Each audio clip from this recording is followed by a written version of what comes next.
Debout! Mais qu'est-ce que tu fabriques? J'ai ouvert les yeux et regardé autour de moi, essayant de comprendre où j'étais. C'était après le lever du soleil et je m'étais profondément endormi.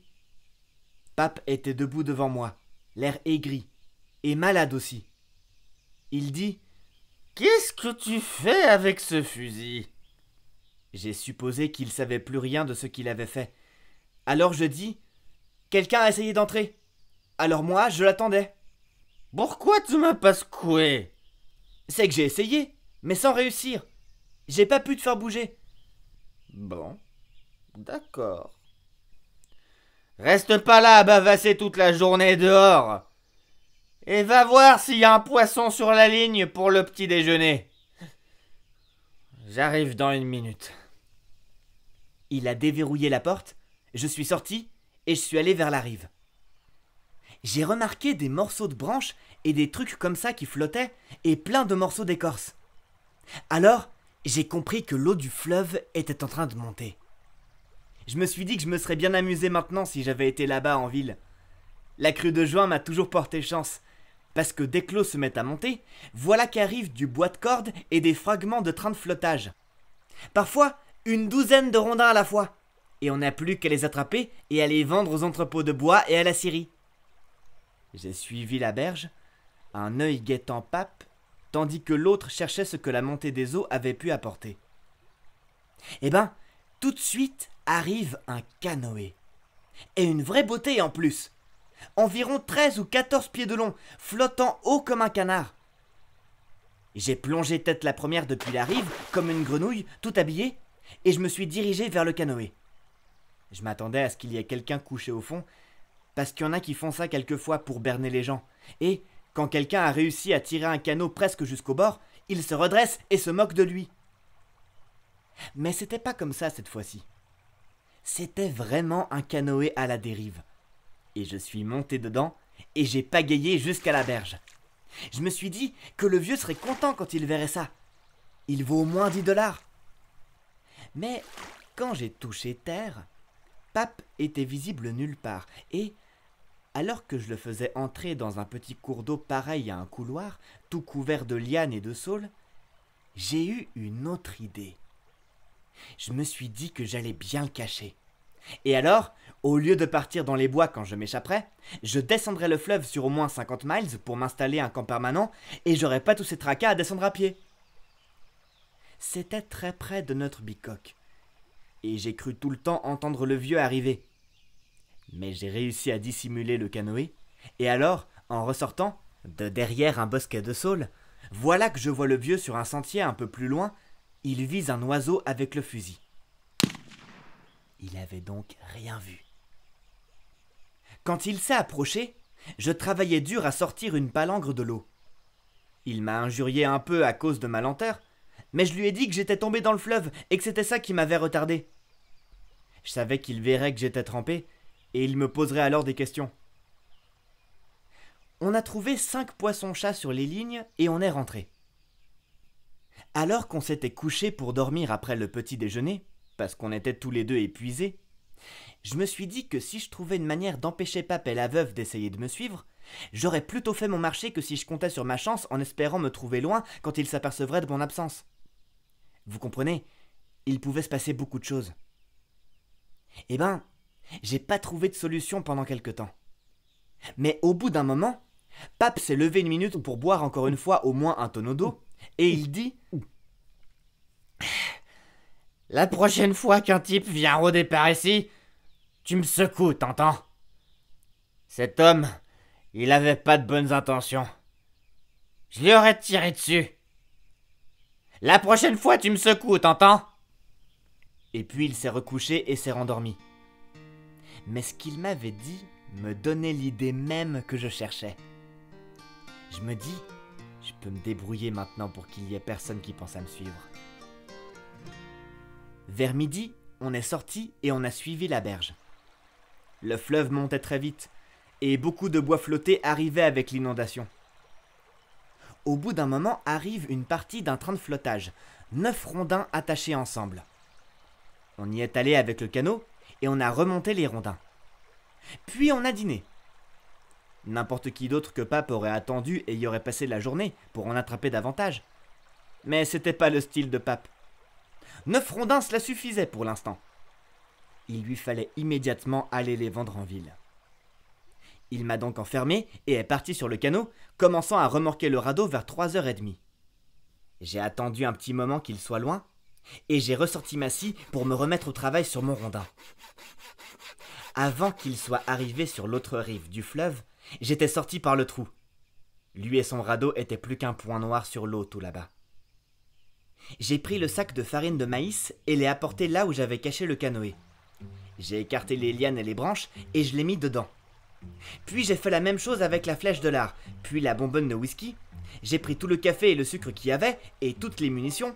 J'ai pris la bourre, j'ai pris le baquet et la gourde, j'ai pris une louche et une tasse en fer-blanc, et ma vieille scie et 2 couvertures, et le poêlon et la cafetière. J'ai pris des lignes de pêche et des allumettes, et d'autres choses de ce genre, tout ce qui avait un peu de valeur. J'ai nettoyé l'endroit. Je voulais une hache, mais il n'y en avait pas.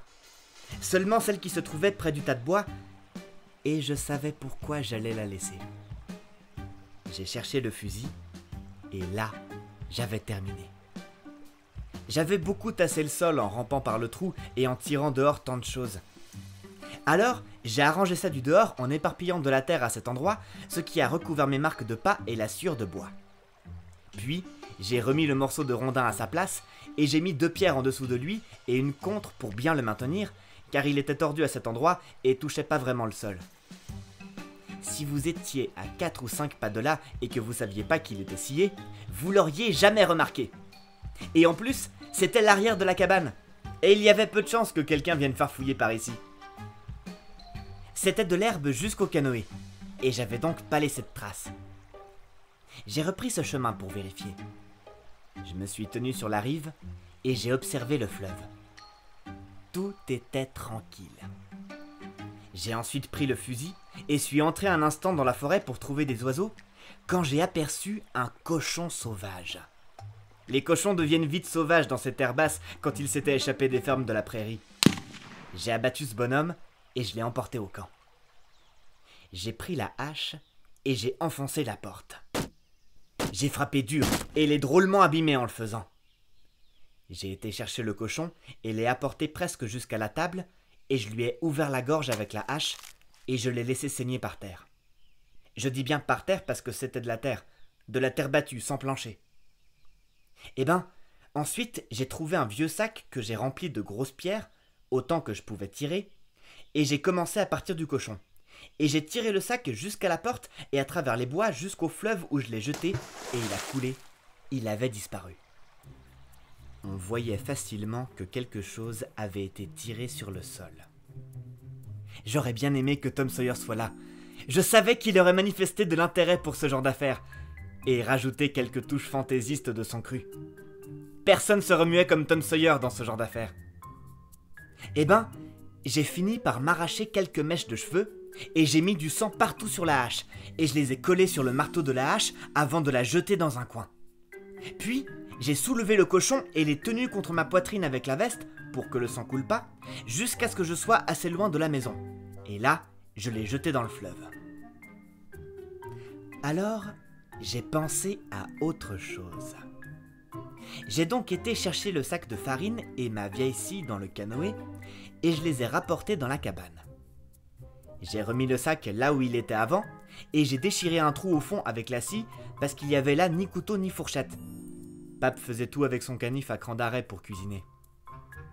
Ensuite, j'ai porté le sac sur une centaine de mètres dans l'herbe et dans les saules à l'est de la cabane jusqu'à un lac peu profond, 5 miles de large et plein d'ajoncs et de canards aussi pourrait-on dire pendant la saison.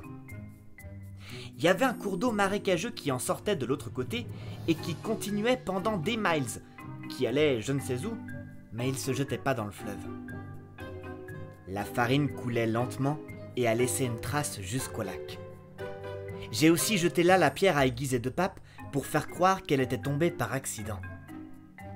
Puis, j'ai noué la déchirure dans le sac de farine avec une ficelle pour qu'elle coule plus, et j'ai rapporté le sac et la scie au canoë. Il commençait à faire sombre. Alors, J'ai descendu le canoë le long du fleuve jusqu'à quelques saules qui cachaient la rive et j'ai attendu que la lune se lève. J'ai amarré le canoë à un saule et je m'y suis étendu pour fumer une pipe et décider d'un plan d'action après avoir mangé quelque chose. Je me suis dit, ils vont suivre la piste de ce sac plein de pierres jusqu'à la rive et ensuite ils me chercheront en draguant le fleuve. Et ils suivront la piste de la farine jusqu'au lac et ils vont fouiller ce cours d'eau qui en sort pour trouver les voleurs qui m'ont tué et ont pris les choses. Ils chercheront pas autre chose dans le fleuve que ma carcasse morte. Ils s'en fatigueront vite et s'inquiéteront plus de moi. C'est bon, je peux m'arrêter là où j'ai envie de rester. Jackson Island me convient. Je connais très bien cette île et personne n'y va jamais.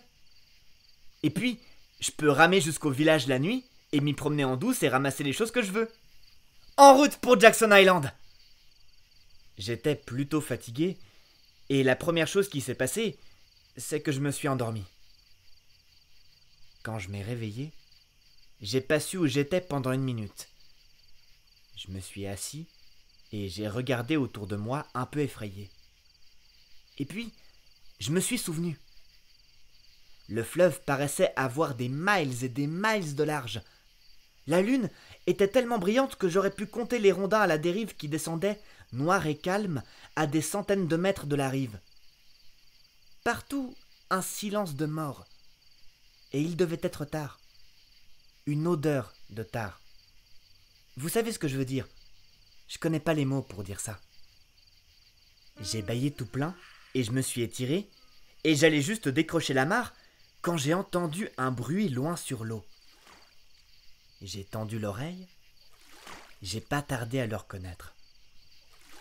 C'était cette espèce de bruit sourd et régulier qui provient de rames tournant dans leur tolet quand la nuit est silencieuse. J'ai regardé à travers les branches de saule, et c'était bien ça. Un canot, là-bas, de l'autre côté du fleuve. Je pouvais pas voir combien ils étaient dedans. Ils venaient toujours plus près. Et quand il est arrivé à ma hauteur, j'ai vu qu'il n'y avait qu'un seul homme dedans. Je me dis, peut-être que c'est Pape. Pourtant, je m'attendais pas à sa venue. Le courant l'a entraîné légèrement en aval, et peu à peu, dans les eaux moins rapides, tout près de la berge, il est passé si près que j'aurais pu tendre le fusil et le toucher. Eh ben, c'était Pape. Ça, c'était sûr. Et sobre en plus à la façon dont il maniait les rames. J'ai pas perdu de temps. La minute suivante, je descendais doucement, mais rapidement avec le courant dans l'ombre de la rive. J'ai parcouru 2,5 miles, et puis j'ai ramé environ 1/4 de mile vers le milieu du fleuve, parce que j'allais pas tarder à passer devant l'embarcadère du bac, et que les gens pourraient me voir et m'appeler. Je me suis retrouvé avec le bois flotté, puis je me suis étendu au fond du canoë, et je l'ai laissé flotter. Couché là, je me suis bien reposé, et j'ai fumé ma pipe. Le regard plongé dans le ciel. Pas un seul nuage là-haut. Le ciel semble tellement profond quand on est couché sur le dos au clair de lune. Je l'avais jamais su avant. Et on peut entendre vraiment loin sur l'eau pendant des nuits pareilles. J'entendais des gens parler sur l'embarcadère du bac. J'entendais aussi ce qu'ils disaient. Pas un mot qui m'échappait. Un homme disait qu'on arrivait aux jours plus longs et aux nuits plus courtes. Un autre disait que celle-ci n'était pas une des plus courtes, et ils ont ri. Et il l'a répété encore une fois, et ils ont ri de nouveau. Et puis, ils ont réveillé un autre type et lui ont répété, et on rit, mais lui il a pas ri. Il a fulminé, quelque chose de brusque, et dit qu'on le laisse tranquille. Le premier type a dit qu'il pensait qu'il le raconterait à sa vieille, elle trouverait ça plutôt bon, mais il a dit que c'était rien à côté de certaines choses qu'il avait dites en son temps. J'ai entendu un homme dire qu'il était presque 3 heures et qu'il espérait que le jour n'attendrait pas beaucoup plus qu'une semaine de plus. Après ça, la conversation s'est éloignée et j'ai cessé de comprendre les mots. Mais j'entendais le murmure et, de temps en temps, un rire aussi. Mais ça paraissait vraiment très loin. J'étais descendu maintenant en dessous de l'embarcadère. Je me suis redressé et Jackson Island était là. À environ 2,5 miles plus bas, en plein milieu du fleuve, couverte de forêts, énorme et sombre et solide, comme un vapeur sans lumière. aucun signe du banc de sable à la pointe. Il était à présent sous l'eau. Il m'a pas fallu longtemps pour m'y rendre. Je suis passé devant la pointe à toute vitesse, le courant était tellement rapide.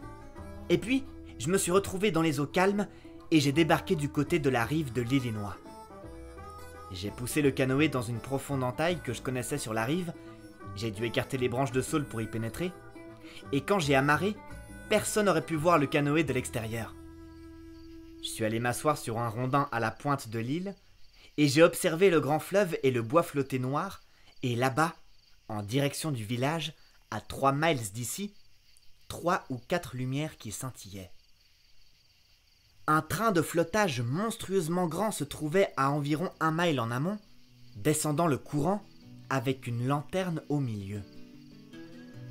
Je l'ai observé arriver très lentement, et, quand il a été presque en face de l'endroit où je me tenais, j'ai entendu un homme dire « Aviron de queue! Allez! Poussez l'avant à tribord !» J'ai entendu ça aussi net que si l'homme était à côté de moi.